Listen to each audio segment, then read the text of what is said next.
Hello, most welcome. मैं राकेश राजपूत आपका geography की नेक्स्ट क्लास में स्वागत करता हूं और ये हमारी 5th नंबर की क्लास है। एक्लिप्स। एक्लिप्स का मतलब ग्रहण है ना। एक्लिप्स का मतलब ग्रहण, जैसे सोलर इक्लिप्स सूर्य ग्रहण, ल्यूनर इक्लिप्स चंद्र ग्रहण। इसको सामान्य बातों में समझना चाहें, what is the means of eclipse.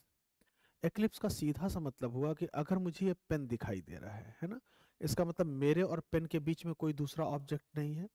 लेकिन मेरे और पेन के बीच में अगर ये मोबाइल आ गई और मुझे पेन दिखना बंद हो गया, तो मैं इसको कहूंगा पेन ग्रहण या पेन एक्लिप्स। तो अगर जैसे पेन दिखाई देना बंद हुआ तो पेन ग्रहण, सूर्य दिखाई देना बंद हुआ तो सूर्य ग्रहण, इसका मतलब सोलर इक्लिप्स। और जब मून दिखाई देना बंद हो जाए तो ल्यूनर इक्लिप्स या चंद्र ग्रहण, है ना। अब अगर देखा जाए तो किस रीजन की वजह से इनकी विजिबिलिटी नहीं हो पाती है ना। अब यहाँ एक्लिप्स के केस में आपके जितने भी मिसलेनियस क्वेश्चन के साथ 1 by 1 पॉइंट बनेंगे वो हम लोग करते चलेंगे। अगर यहाँ पर देखा जाए तो ये कंडीशन देखिए, इस कंडीशन को कहा जाता है सिजगी। इस कंडीशन को हम क्या कहते हैं? सिजगी। यहां पर आपको दिखाई दे रहा है एक शब्द सिजगी लिखा हुआ। हम्म, अब ये जो आपको सिजगी शब्द दिखाई दे रहा है, इसका मतलब क्या हुआ? ठीक। अब ये जो आपको सिजगी शब्द लिखा हुआ दिखाई दे रहा है, इसका मतलब तलाशते हैं। What is the means of syzygy. Syzygy का जो सीधा सामान्य सा मतलब हम देखेंगे, when sun, moon and earth, these all are become in a straight line, these all are become in a straight line। जब सूर्य, चंद्रमा एवं पृथ्वी, ठीक, जब सूर्य, चंद्रमा एवं पृथ्वी तीनों एक सीधी रेखा में होते हैं, तो इस कंडीशन को कहा जाता है सिजगी। और ऐसा मंथ में 2 बार होता है, एक बार न्यू मून कंडीशन पर और एक बार फुल मून कंडीशन पर। इसका मतलब एक बार अमावस्या और एक बार पूर्णिमा। मंथ में 2 बार सिजकी की कंडीशन बनेगी, अमावस्या और पूर्णिमा को, मतलब new moon and full moon stage पर। तो ये कंडीशन आपकी सिजकी है। अब इस सिजकी वाली कंडीशन को अगर हम देखना चाहें तो एक बात याद रखना, जब तक तीनों सीधी रेखा में नहीं होंगे तब तक एक्लिप्स भी नहीं होगा। प्राइम बात, तीनों सीधी रेखा में हैं, if this all are become in straight line, then situation of eclipse will be found. अगर ये तीनों सीधी रेखा में है तो ही एक्लिप्स या ग्रहण की कंडीशन पाई जाएगी। अगर ये तीनों एक सीधी रेखा में नहीं है तो ग्रहण या एक्लिप्स की कंडीशन भी नहीं पाई जाएगी। अगले पॉइंट में देखें, यहां पर क्या लिखा है, when sun, moon and earth becomes in a straight line known as syzygy. जब सूर्य, चंद्रमा एवं पृथ्वी तीनों एक सीधी रेखा में होते हैं, इस कंडीशन को सिजगी कहा जाता है। This condition known as syzygy, this condition known as syzygy. अब इसको सिंपली हम देखना चाहें तो देखिए, यहां पे आपको कंडीशन क्या अपियर हो, इस कंडीशन को देखने के लिए आप यहां पर देखिए। मान लेते हैं आपने सन या सूर्य को यहां पर कंसीडर कर लिया। If you will consider it's sun, है ना। सन के बाद आप अर्थ को कंसीडर करो, और अर्थ को हम लोगों ने यहां पर मान लिया कि भाई अर्थ यहां पर है। अर्थ को आपने यहां पर कंसीडर कर लिया, ठीक। अर्थ शायद क्लियरली ना दिखाई दे रहे तो वो दूसरा मार्कर ले लेते हैं ना, क्योंकि ग्रीन है तो इस पर अर्थ हम दूसरे कलर से अपीयर कर देते हैं। मान लेते हैं कि अर्थ को हम लोगों ने यहां पर लिया, इस पॉइंट पर, है ना। ये आपकी अर्थ हो गई। अब मून की लोकेशन देखें तो मून को एक बार तो आप यहां पर कंसीडर कर दो, और जब चंद्रमा 15 दिन में चलकर यहां पहुंचेगा तो एक बार मून की कंडीशन हम यहां पर अपीयर कर देते हैं, है ना। अभी आपको दो कंडीशन नजर आ रही हैं, और इन दोनों कंडीशन में ये तीनों एक सीधी रेखा में है ना। When sun, moon and earth, these all have become in a straight line, this situation known as सिजकी। जब सूर्य, चंद्रमा एवं पृथ्वी तीनों एक सीधी रेखा में होते हैं तो यह अवस्था सिजकी कहलाती है। और ये प्राइम कंडीशन है एक्लिप्स की। तीनों अगर सीधी रेखा में होंगे तो ही एक्लिप्स या ग्रहण होगा, और अगर तीनों सीधी रेखा में नहीं है तो ग्रहण भी नहीं होगा। अब यहाँ की कंडीशन में देखो, अगर इस मून को हम एज ए बॉल या एज ए गेंद समझ लें और इस तरफ से टॉर्च जलाऊं, तो इस तरफ तो लाइट पड़ेगी, इस तरफ लाइट नहीं पड़ेगी। अगर इस तरफ वाले हिस्से पे लाइट पड़ेगी तो एक चीज नोटिस करो, ये जो आपका हिस्सा है इस वाले हिस्से पे लाइट पड़ेगी और इस वाले हिस्से पर लाइट नहीं पड़ेगी, और जिस हिस्से पे लाइट नहीं पड़ेगी वो हिस्सा कंप्लीटली ब्लैक होगा ना। और जब मून का कंप्लीटली नॉन ल्यूमिनस पार्ट या चंद्रमा का संपूर्ण अप्रकाशित भाग जब पृथ्वी के सामने होता है, when non-luminous part of moon face towards earth, this situation known as new moon. अब इस कंडीशन को देखा जाए तो भाई इस तरफ तो मून आपको व्हाइट नजर आ रहा है, क्योंकि इस तरफ क्या है, इस तरफ सूर्य का प्रकाश पड़ रहा है। इस कंडीशन को आप कहते हो न्यू मून। ये कौन सा चंद्रमा है, न्यू मून या अमावस्या का चंद्रमा। तो यहां पर कंडीशन हमें नजर आई, ये चंद्रमा है आपके न्यू मून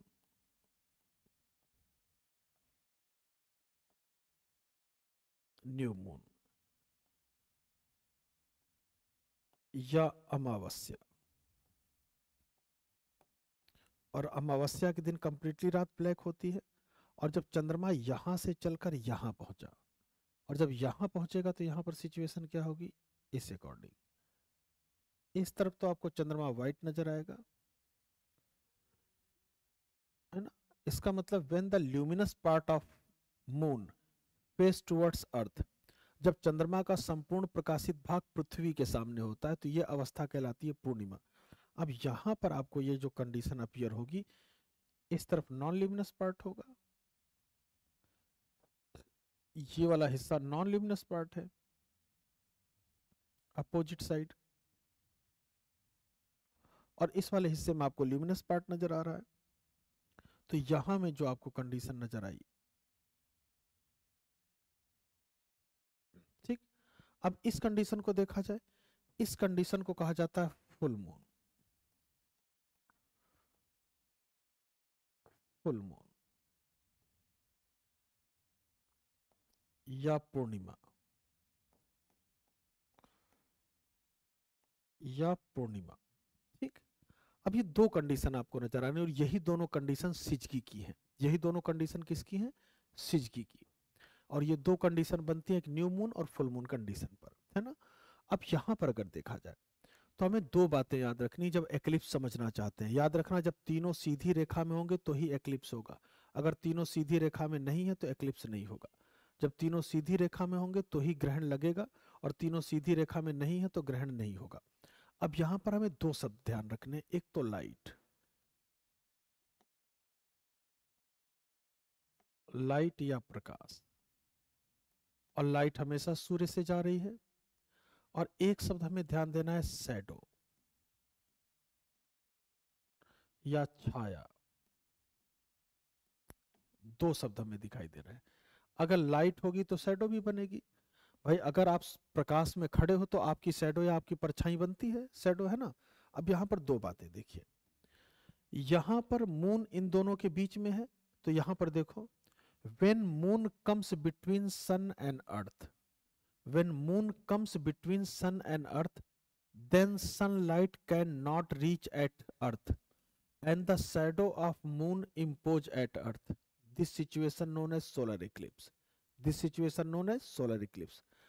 जब चंद्रमा सूर्य एवं पृथ्वी के बीच में आ जाता है तो सूर्य का प्रकाश पृथ्वी तक नहीं पहुंच पाता एवं चंद्रमा की छाया पृथ्वी पर पड़ती है। यह अवस्था सूर्य ग्रहण कहलाती है। यह अवस्था क्या कहलाएगी, सूर्य ग्रहण। देखो कैसे, अगर लाइट की बात करें तो लाइट ये गई और लाइट यूं आई। अब इस वाले हिस्से में लाइट नहीं पड़ रही है, और जब इस वाले हिस्से में लाइट नहीं पड़ेगी तो ये वाला हिस्सा कंप्लीटली ब्लैक हो गया ना। इस वाले हिस्से में चंद्रमा की छाया पड़ रही है, और जब इस वाले हिस्से में चंद्रमा की छाया पड़ रही है तो यही हिस्सा तो आपका क्या है, एक्लिप्स का। अगर आपको दिन में सूर्य दिखाई देना बंद हो जाए इसका मतलब ग्रहण लग गया। ये कंडीशन किस चीज की बनी, एक्लिप्स की, है ना। भाई इस वाले हिस्से में पृथ्वी पर सोलर इक्लिप्स या सूर्य ग्रहण हो गया, तो इसका सामान्य सा मतलब अगर हम देखें, सोलर इक्लिप्स आपको हमेशा कम मिलेगा न्यू मून कंडीशन पे सूर्य ग्रहण सदैव अमावस्या को होगा। ऑलवेज याद रखना, सूर्य ग्रहण सदैव अमावस्या को होता है, सोलर एक्लिप्स। सूर्य ग्रहण सदैव अमावस्या को होगा। ठीक, तो हम लोगों ने यहां पर पॉइंट क्या चेक करने हैं, एक तो हमें देखना है सोलर एक्लिप्स, और एक पॉइंट हमें नोटिस करना है ल्यूनर एक्लिप्स।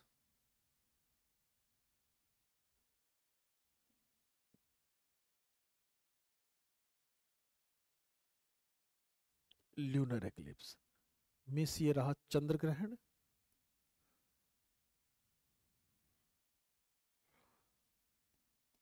और ये है आपका सूर्य ग्रहण।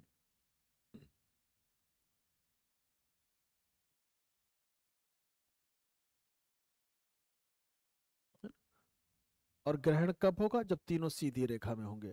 अब ये कंडीशन तो आपकी हो गई सोलर इक्लिप्स। अब जरा लूनर इक्लिप्स के केस में आइए। जब चंद्रमा एवं सूर्य के बीच पृथ्वी आ जाती है, when earth comes between moon and sun, तो यहां की कंडीशन में क्या होगा, when earth comes between moon and sun, then sunlight can not reach at moon and the shadow of earth impose at moon, and the shadow of earth impose at moon, then this situation known as lunar eclipse। और जैसे अगर हम बात करें, जब चंद्रमा एवं सूर्य के बीच पृथ्वी आ जाती है, तो सूर्य का प्रकाश चंद्रमा तक नहीं पहुंच पाता एवं पृथ्वी की छाया चंद्रमा पर पड़ती है, ये अवस्था चंद्र ग्रहण कहलाती है। ये अवस्था क्या कहलाएगी, चंद्र ग्रहण या ल्यूनर एक्लिप्स। अब जैसे यहाँ पर पृथ्वी की छाया पड़ेगी, तो जो ल्यूमिनस पार्ट है ये भी ब्लैक हो जाएगा ना, और जब ब्लैक हो गया तो आप इसको कहोगे चंद्र ग्रहण। तो यहाँ की कंडीशन में इस फुल मून कंडीशन पे हमें क्या नजर आया, याद रखना चंद्र ग्रहण सदैव पूर्णिमा को होता है। जो ल्यूनर एक्लिप्स है,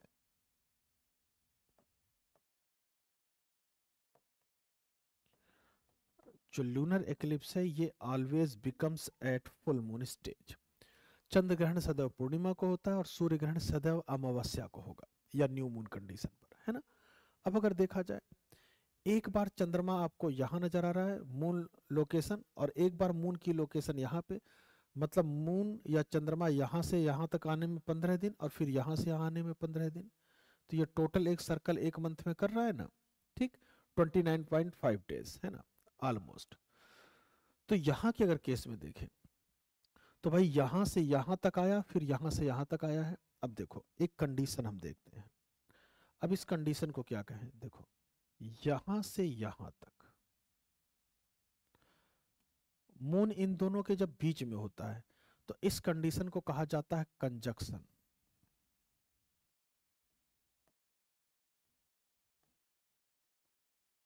कंजक्शन या युति अवस्था।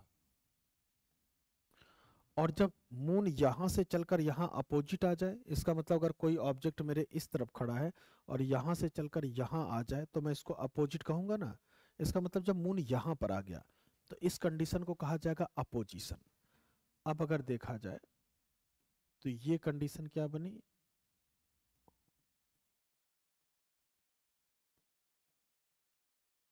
अपोजिशन या वियुति, है ना। अब यहां से one by one point check करो। सबसे पहले हम सोलर इक्लिप्स लेते हैं।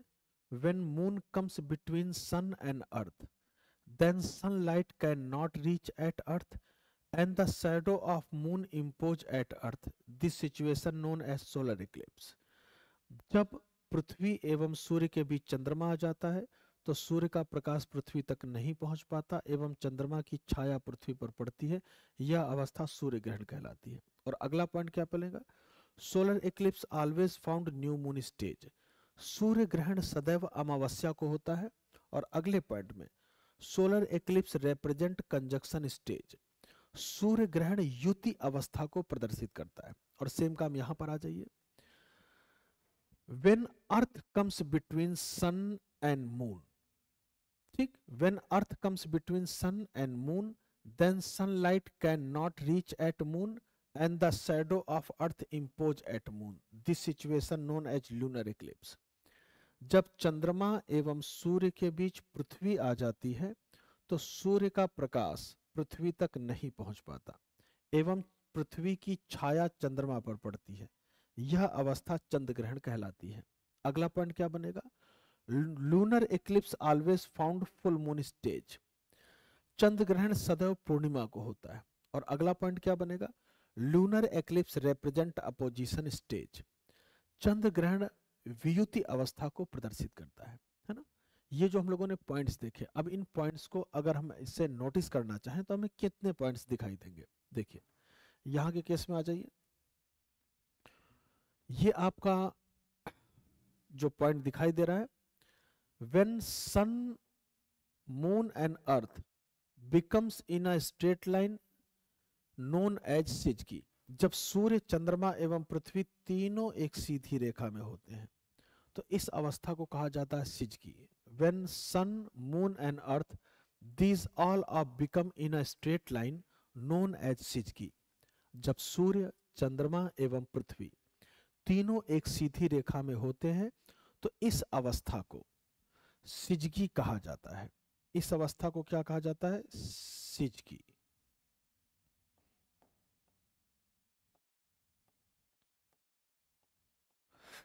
सिजकी कहते हैं। अगले पॉइंट में आ जाइए। चलिए अगले पॉइंट में देखते हैं सोलर एक्लिप्स। अभी सोलर एक्लिप्स का जब आप फिगर देख रहे होगे तो सेम वही चीज जो हम लोगों ने अभी डिस्कस की कि भाई इस तरफ आपका सन है, ये आपकी अर्थ, और बीच में कौन आ गया? मून। मून पे इस तरफ तो लाइट पड़ रही है और इस वाले हिस्से में लाइट नहीं पड़ रही, तो ये वाला हिस्सा ब्लैक है ना। अब इसकी शैडो इस वाले हिस्से पर अर्थ पर पड़ रही है और जितने हिस्से पर ये शैडो पड़ रही है यही एक्लिप्स है। देखो जहां पे डार्क शैडो पड़ रही है इस कंडीशन को कहा जाता है अम्ब्रा, और जहां पर लाइट शैडो पड़ रही है ये हिस्सा, इसको कहा जाता है पेनुम्ब्रा।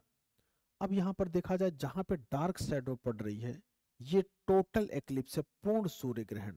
इतना अवस्था जो है, इतनी लोकेशन पूर्ण सूर्य ग्रहण की है। और ये आंशिक, पार्सली, पार्शियल एक्लिप्स, ये वाला हिस्सा आपका आंशिक सूर्य ग्रहण या पार्शियल एक्लिप्स, और ये वाला हिस्सा पूर्ण सूर्य ग्रहण का है। कई बार आप न्यूज़पेपर में देखते होंगे कि भाई इन इन जगहों पर कंप्लीटली आपको सोलर इक्लिप्स नजर आएगा, पूर्ण सूर्य ग्रहण नजर आएगा, और कुछ जगहों पर आंशिक सूर्य ग्रहण, मतलब सूर्य एक तरफ से छुप रहा होगा और एक तरफ से ओपन हो रहा होगा। और कई जगह ऐसा कि कंप्लीटली जो है सन वो दिखाई देना बंद हो जाता है, वो टोटल एक्लिप्स होते हैं। ठीक, तो यहाँ के केस में जो आप ये कंडीशन देख रहे हो, अब इस कंडीशन को अगर हम देखें तो यहाँ पर दो कंडीशन हमें नजर आ रही हैं।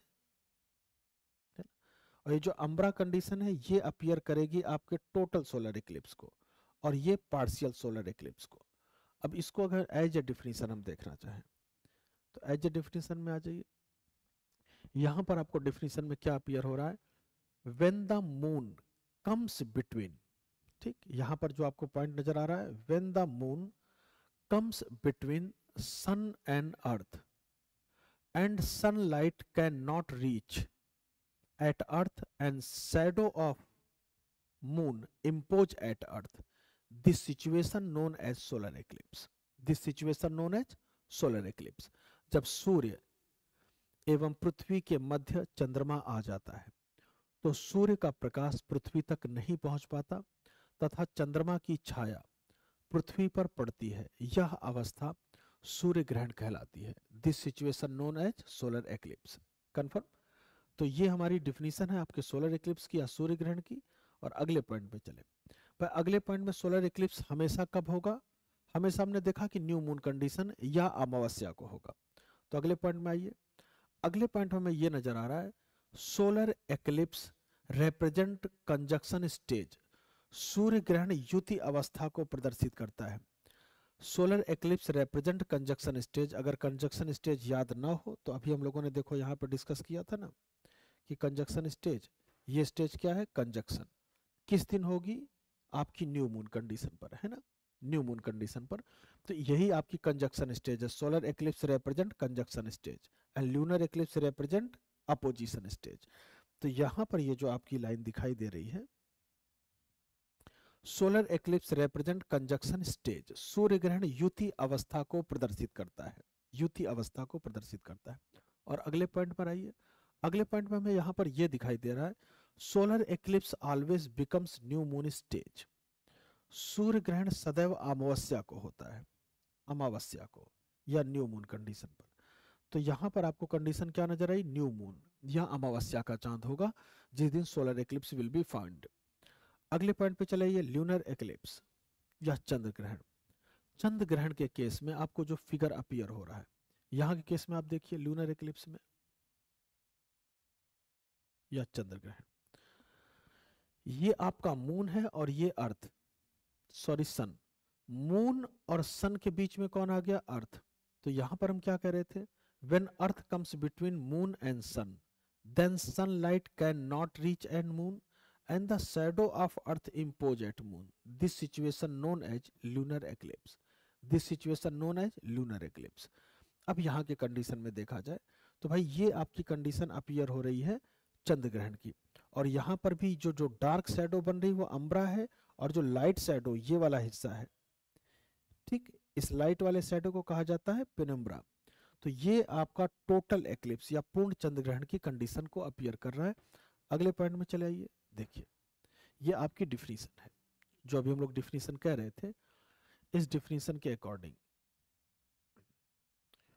when earth comes between when earth comes between sun and moon, when earth comes between sun and moon, then sunlight cannot reach at earth, then sunlight cannot reach at earth, and the shadow of earth impose at moon, and the shadow of earth impose at moon, this situation known as lunar eclipse, this situation known as lunar eclipse।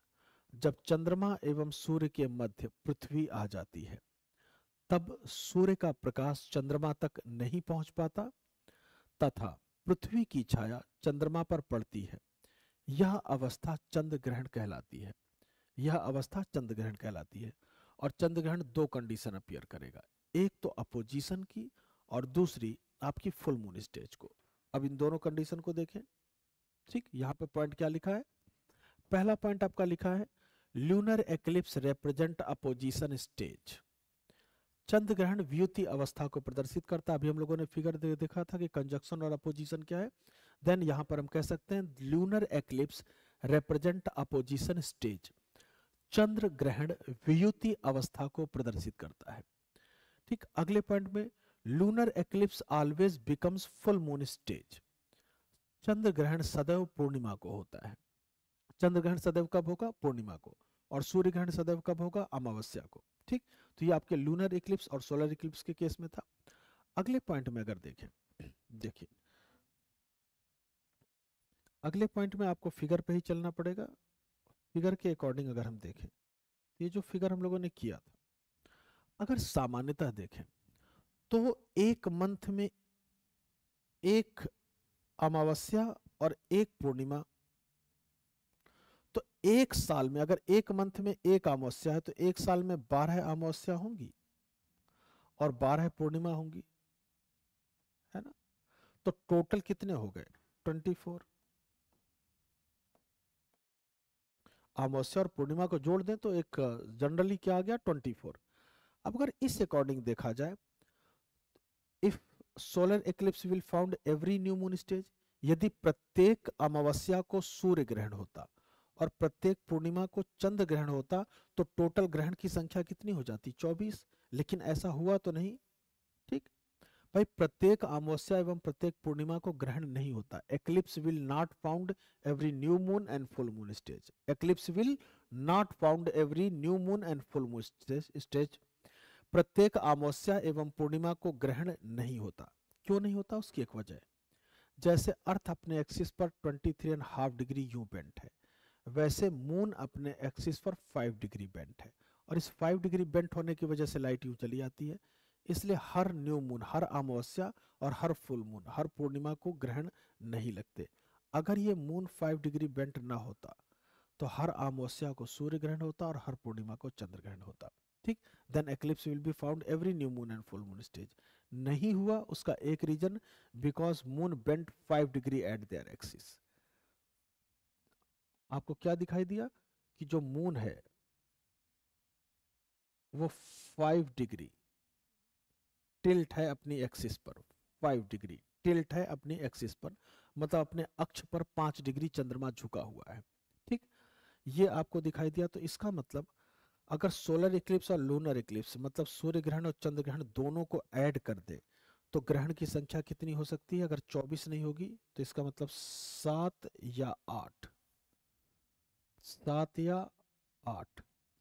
वर्ष में अधिकतम ग्रहण कितने हो सकते हैं? 7 either 8।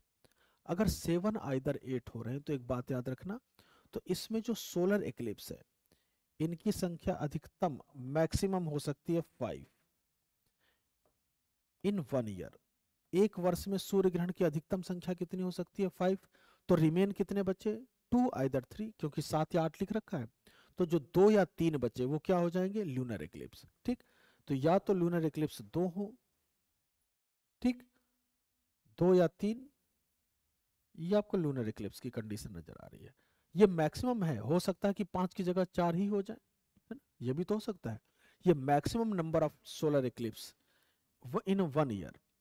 एक साल में अधिकतम सूर्य ग्रहण की संख्या 5 हो सकती है, और एक वर्ष में अधिकतम एक्लिप्स या ग्रहण कितने हो सकते हैं? 7 या 8। प्रत्येक अमावस्या एवं प्रत्येक पूर्णिमा को एक्लिप्स या ग्रहण नहीं पाए जाएंगे। Eclipse will not found every full moon and new moon stage because moon tilt 5 degree at their axis. अब इसी चीज को अगर हम पॉइंट में देखें, चलिए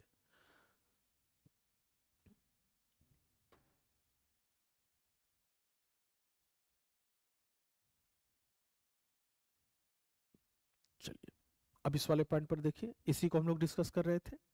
the eclipse will not becomes every new moon and full moon stage. The eclipse will not becomes every new moon and full moon stage because moon tilt 5 degree at their axis. ठीक, ये जो point हमें दिखाई दे रहा है, प्रत्येक अमावस्या एवं पूर्णिमा को ग्रहण नहीं होता। प्रत्येक अमावस्या एवं पूर्णिमा को ग्रहण नहीं होता क्योंकि चंद्रमा अपने अक्ष पर 5 डिग्री झुका हुआ है। ठीक, the eclipse will not found the eclipse will not becomes every new moon and full moon stage because moon tilt 5 degree at their axis. अगले पॉइंट में आइए, the maximum number of eclipse 7 either 8 in a year in 1 year. एक वर्ष में अधिकतम ग्रहण की संख्या 7 या 8 हो सकती है, जिसमें अधिकतम 5 सूर्य ग्रहण हो सकते हैं। ठीक, maximum number of solar Eclipse in a year 5। अगले पॉइंट में चले आइए, अगले पॉइंट में हम चलते हैं एपोजी एंड पेरीजी। ठीक, एपोजी एंड पेरीजी अगर देखा जाए, जिसको कहा जाता है अपभू एवं उपभू, तो एपोजी मीन्स अपभू एंड पेरीजी इसका मतलब उपभू। सिंपल सी बात देखिए, जैसे earth earth revolving around the sun, जैसे पृथ्वी सूर्य की परिक्रमा करती है, वैसे ही moon revolving around the earth, वैसे ही चंद्रमा पृथ्वी की परिक्रमा करता है। जो मून है उसको यहां से आने में 15 दिन लगे और फिर यहां से आने में 15 दिन लगे, तो एक मंथ में एक सर्कल पूरा कर रहा है ना। और जब सर्कल पूरा कर रहा है, तो जब सर्कल पूरा कर रहा है तो पाथ जो है, ठीक, जो रिवॉल्विंग पाथ है वो किस अकॉर्डिंग है? बस सर्कुलर पाथ है नहीं, वृत्ताकार पथ नहीं है। तो वृत्ताकार पथ अगर नहीं है तो एलिप्टिकल पाथ है, और एलिप्टिकल पाथ का मतलब ये हुआ कि भाई दीर्घ वृत्ताकार पथ है ना। तो अगर पूछा जाए, चंद्रमा पृथ्वी के चारों ओर दीर्घ वृत्ताकार पथ पे परिक्रमा करता है। Moon revolving around the earth at elliptical path, at elliptical path. अब एक चीज देखिए, पहली कंडीशन हम देखते हैं पेरी जी, इसका मतलब उपभू। अभी जो पेरी जी की कंडीशन है, यहां पर जो मून है उसकी डिस्टेंस है 3,63,300 किलोमीटर, 3,63,300 किलोमीटर, और ये मिनिमम डिस्टेंस है from earth. When moon appears minimum distance from earth, this situation known as perigee. जब चंद्रमा सूर्य से न्यूनतम दूरी पर होता है, जब चंद्रमा सूर्य से न्यूनतम दूरी पर होता है, तो इस कंडीशन को कहा जाता है perigee. When moon appears minimum distance from earth known as perigee, and this distance between this distance 3,63,300 kilometre. जब चंद्रमा सूर्य से न्यूनतम दूरी पर होता है तो इस अवस्था को उपभू या पेरीजी कहते हैं, जिसमें 3,63,300 किलोमीटर की दूरी पाई जाती है। और जब मैक्सिमम डिस्टेंस पर हो, जब मैक्सिमम डिस्टेंस पर होगा तो इस कंडीशन को कहेंगे एपोजी। एपोजी या अपभू, वहां पे हम लोगों ने लिख रखा है ना अपभू, अपभू। इस कंडीशन में क्या होगा, when location of moon from maximum distance from earth, when the location of moon maximum distance from earth, this situation known as apogee. जब चंद्रमा पृथ्वी से अधिकतम दूरी पर होता है तो इस अवस्था को एपोजी कहते हैं, और इसमें डिस्टेंस कितनी है, 4,05,500 किलोमीटर, 4,05,500 किलोमीटर, 4,05,500 किलोमीटर, 4,05,500 किलोमीटर। ये अपभू और उपभू की कंडीशन है। अब यहाँ के केस में देखिए अगला पॉइंट हम क्या चेक करें, एपोजी। एपोजी की कंडीशन में आपको क्या नजर आ रहा है, एपोजी या अपभू, है ना, ये आपकी हेडिंग एपोजी या अपभू। यहां पर हमें क्या नजर आ रहा है, when moon location appears maximum distance from earth, when moon location appears maximum distance from earth known as apogee. जब चंद्रमा पृथ्वी से अधिकतम दूरी पर होता है तो यह अवस्था अपभू कहलाती है। तो यह अवस्था क्या कहलाएगी, अपभू।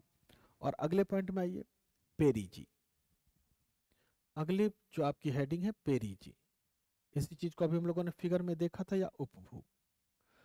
उपभू के केस में हम क्या कह सकते हैं, when moon location appears minimum distance from earth known as perigee।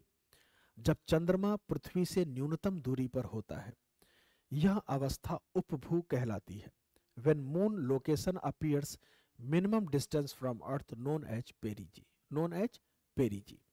अगले पॉइंट में देखें, और जब मिनिमम डिस्टेंस पर हो तो डिस्टेंस भी हम देख लें, the maximum distance of moon from earth 4,05,500 kilometre. Moon की मैक्सिमम डिस्टेंस आपको कितनी अपीयर हुई, 4,05,500 किलोमीटर। ये आपकी एपोजी की ये जो है एपोजी की कंडीशन है। और जो ये है ये आपकी पेरीजी की कंडीशन है, उपभू की। The minimum distance from moon, the minimum distance of moon from earth is 3,63,600 kilometre. चंद्रमा एवं पृथ्वी के मध्य न्यूनतम दूरी 3,63,600 किलोमीटर है ना। ये दो कंडीशन हमें नजर आई, एपोजी और पेरीजी की। और अगले पॉइंट में चले, अगले पॉइंट में सुपर मून। अब सुपर मून के केस में हमें क्या ध्यान देना है, सुपर मून का सीधा सा मतलब होता है कि जब मून नियरेस्ट हो, और जब मून नियरेस्ट हो और उसी समय पूर्णिमा हो, फुल मून हो, है ना। भाई ये जो आपको सुपर मून नजर आ रहा है, तो सुपर मून की कंडीशन में हमें क्या नजर आएगा, बस सुपर मून का सीधा सा मतलब है कि भाई पूर्णिमा हो। सबसे पहले तो सुपर मून में फुल मून, ये पूर्णिमा का चांद होता है।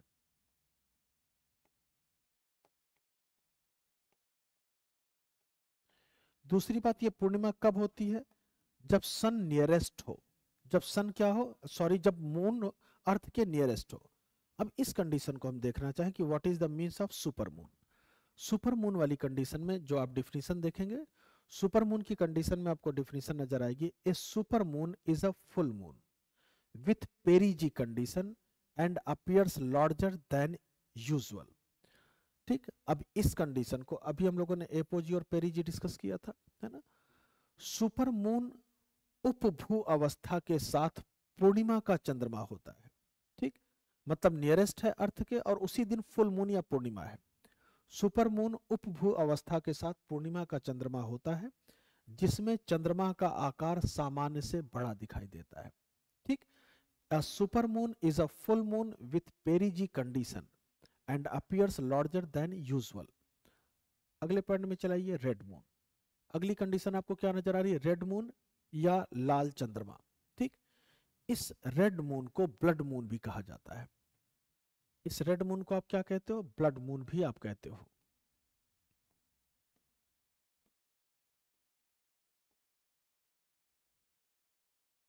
ब्लड मून भी इसको कहा जाता है। एंशियंट टाइम में इसको ये माना जाता था कि भाई ये देवता का सिग्नल मानते थे कि भाई गॉड जो है वो बहुत ज्यादा नाराज है, जिसकी वजह से जो मून है उसका कलर रेडिश हो गया, या ये आपको खून के रंग का दिखाई देने लगा, है ना।